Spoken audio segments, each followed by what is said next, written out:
What's up, YouTube? Keep It Real channel here. Today we're gonna dive into the topic of abortion.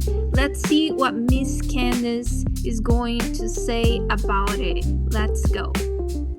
What about the ability to decide what you do with your own body? I don't believe that I don't believe that murder is something that you should be allowed to decide. Sure, and murder is the legal. It's actually what you're doing to somebody else's body. Sure, so murder, I'm pro-life. The argument that, well, women will only be free if they're able to, kill off their own offspring, to me is that's a really extremely off-colored. Well, I guess if you frame it that way, everyone kind of has to agree with you. But when we're talking about abortion. So I would have to agree with Candace here. I'm also pro-life, but I have a specific definition of when life starts, okay? So, as some of you may know, the first organ to start developing in the human embryo is actually the heart, okay? Now, the heart starts to function or starts to beat at week 5 of pregnancy. So my definition of when life starts is when the first organ, which is the heart, starts to function or starts to beat, which is at week 5 of pregnancy. So with that said, I believe that at week 5, when there is a heartbeat, when there is life in my definition, then a woman should not have the right to say, hey, I want to have an abortion. However, if she went through something difficult, like a sexual assault, and she's at week 5 of pregnancy, then I believe that she should have the right to decide if she wants to have an abortion or if she wants to give the baby up for adoption. And I'll explain to you guys why a little bit later. Let's go ahead and keep looking at the video here and see what happens. When 99% take place in the first few weeks, when there's no thalamus, there's no cortex, there's no capacity for consciousness in the fetus that's developing, saying that fetus that has no capacity to be conscious, aware, anything else, should have the same rights, same bodily autonomy as a woman, that is an obvious. I mean, you're making my point for me. That you're actually making a point that people who are born with tremendous disabilities should just be killed because of cognitive functions and ability. I don't remember saying that. When did I say that?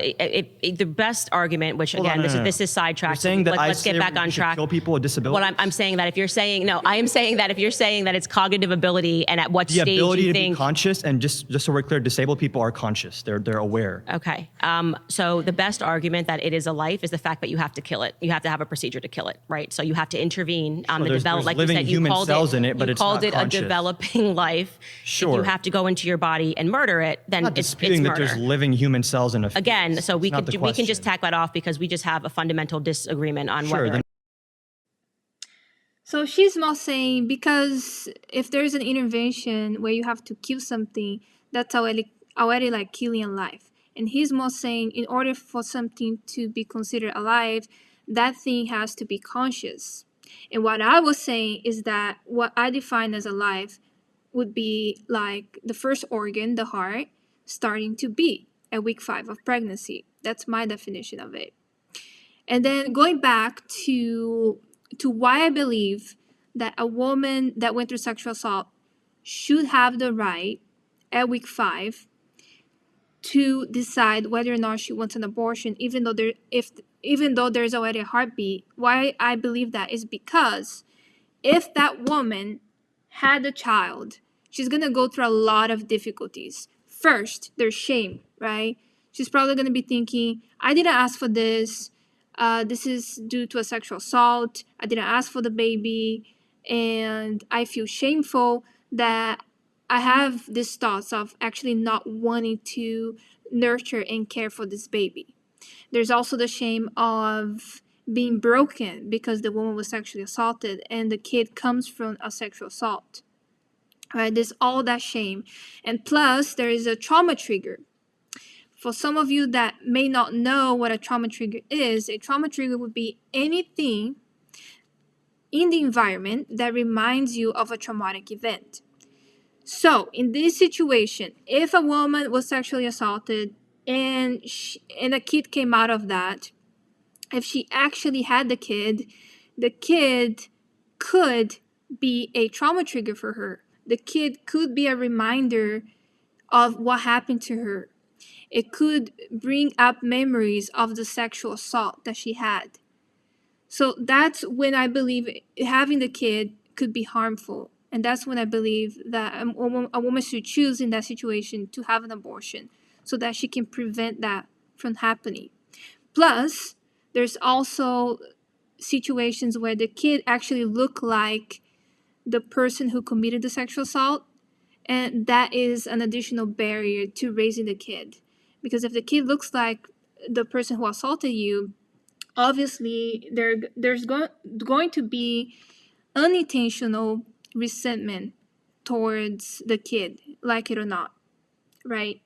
So there's all of that, and there's all of those barriers. And because there's all of those barriers, even though at week 5 there's a heartbeat, if the woman went through sexual assault, she should have the right to choose if she wants an abortion or if she wants to give the baby up for adoption, right? If she believes that giving the baby up for adoption would be a better choice for her and would bring her more peace, then she should do that if she was sexually assaulted. On the other hand, if she believes that actually having the abortion would be a better option versus the adoption path, then she should do that. So it's based on her value system and what's going to bring her most peace, right? So in short, a woman that has been sexually assaulted should have the right at week 5, when there is a heartbeat, to make a decision of whether or not she should have an abortion. However, a woman that has no barriers, that did not have that same experience of being sexually assaulted, should not have the right to have an abortion at week 5 when there is a heartbeat.